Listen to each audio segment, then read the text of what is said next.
दुनिया भर में मशहूर और बेस्ट सेलर किताब रिच डैड पुअर डैड की लोकप्रियता का अंदाजा आप इस बात से लगा सकते हैं कि साल 1997 में लिखी गई ये किताब आज भी धुआंधार बिकती है।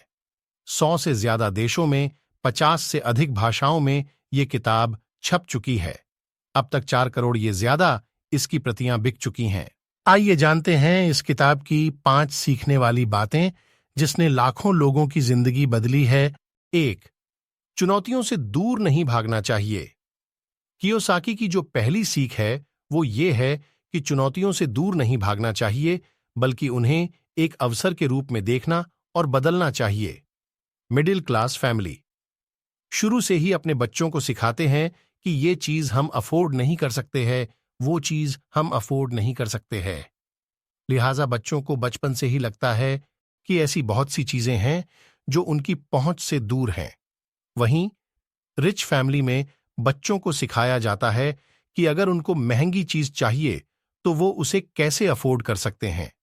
अगर आप खुद ही किसी चीज को बोलते हैं कि हम अफोर्ड नहीं कर सकते हैं, तो आप उसकी संभावना खत्म कर देते हैं और उसके बारे में सोचना भी छोड़ देते हैं।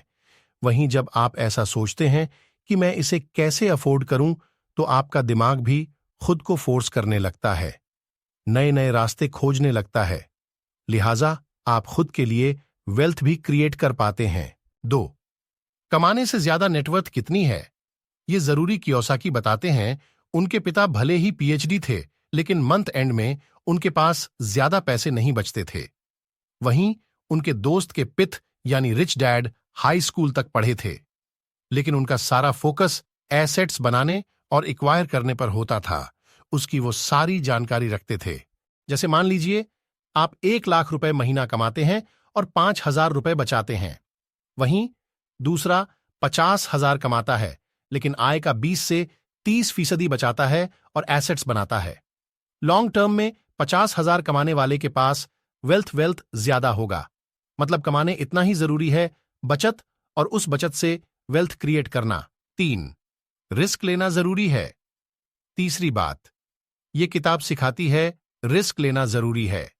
मिडिल क्लास फैमिली में बच्चों को रिस्क लेने से हमेशा हतोत्साहित किया जाता है। अगर बात पैसे की है तब तो बोला जाता है बिल्कुल रिस्क न ले।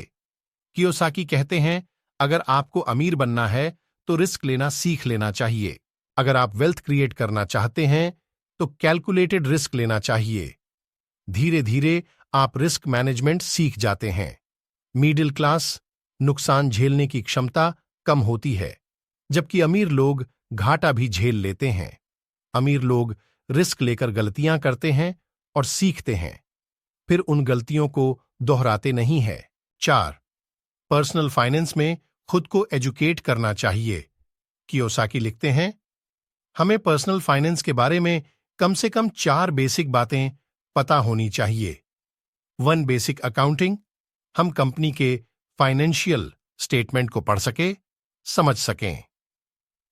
2. इन्वेस्टिंग से हम अपने पैसे को बढ़ा सकते हैं। 3. फाइनेंशियल मार्केट्स के बेसिक रूल्स पता होने चाहिए। 4. टैक्स से संबंधित बातें हमें जानना चाहिए ताकि हम जो पैसा कमा रहे हैं उसे बचा सकें। कई बार ऐसा होता है कि कुछ लोग अमीर होते हैं लेकिन धीरे धीरे अपना पैसा गंवा देते हैं। इसकी बड़ी वजह होती है फाइनेंशियल एजुकेशन की कमी। 5. खुद के लिए काम करें।